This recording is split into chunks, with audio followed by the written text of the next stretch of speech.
Sige, ang atong buhaton karon mag-transfer ta og funds dito sa atong SPayLater account gamit ang GCash.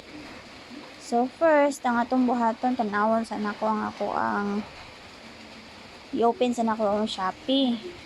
Pagka human tan-awon nato ang nagdagan nako nga funds ako ang Shopee Pay. So na ako 13.10 pesos. Moadto sa dayon ta sa ako ang GCash account. Kay para mag-transfer ta og funds gikan sa ako ang GCash padulong sa akong SPayLater nga account. So ang buhatan nato atong tuklokon ang transfer nga pagkahuman ato ang i-search si SPayLater. Mag-view all, tuklokon nato ang view all. Tapos atong i-search si SPayLater.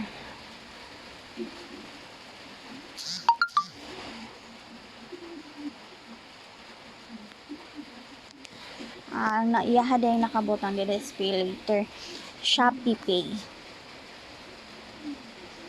So tuklokon na to ang Shopee Pay.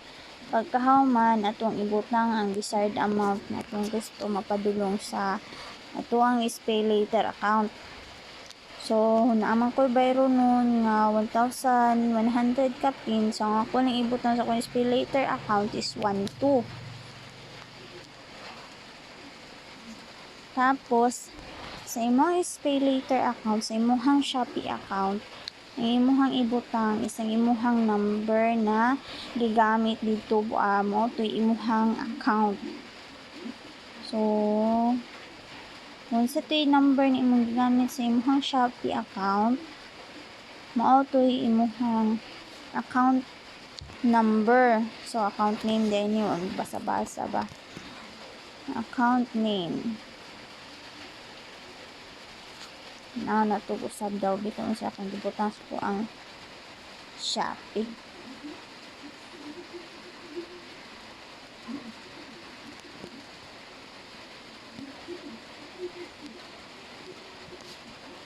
Ito ang i-check. Kaya labaw pud ko. Primero pa pud ni na akong gibuhat. Butang na to dito, account name.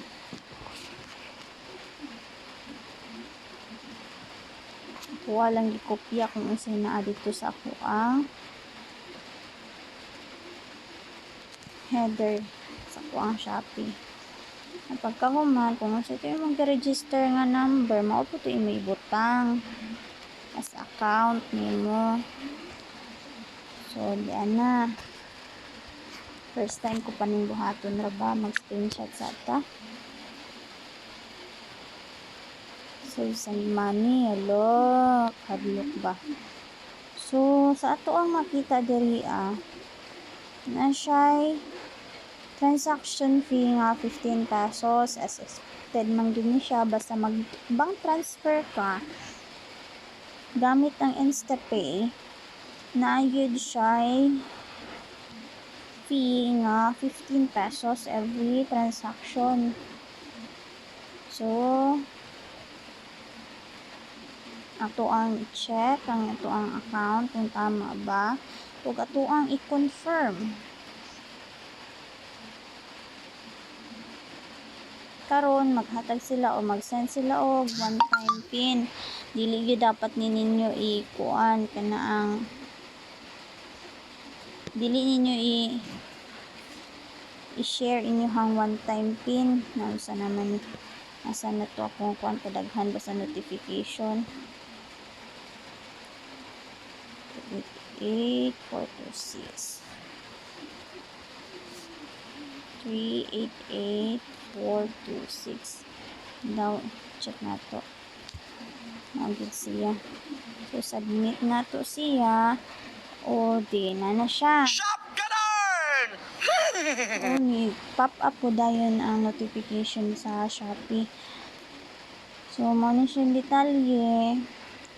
Natay kuan screenshot ko lang ni kay para naatay basis in kaso nga madismantle siya. So, tanaw na to. Human naman to transact diri mobalik ta dito. Nakuha na akong Gcash. Mobalik ta dito sa ito ang account sa Shopee. Tanaw na to kung iabot na ba dyan ang atong gibutang nga 1-2. Sige. O, agad-agad. Naana dayon i-appear na dayon ang ato ang 1,200 nga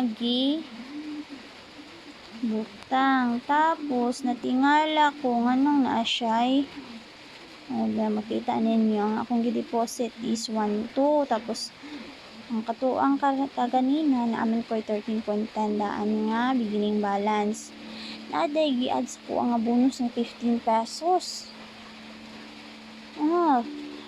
So gi-minus nila dito sa murag nabalik ang ako ang transaction fee kay ilang mag-add-on So mao na to siya guys. Nanion pag transfer sa imuhang funds dito sa Shopee Pay. Nanion pag butang og funds gamit ang Gcash nato na account. So that's all for today. I hope na namoy nakatunan sa ako ang gi-share nga vlog. So daghang salamat. Ngayong gabi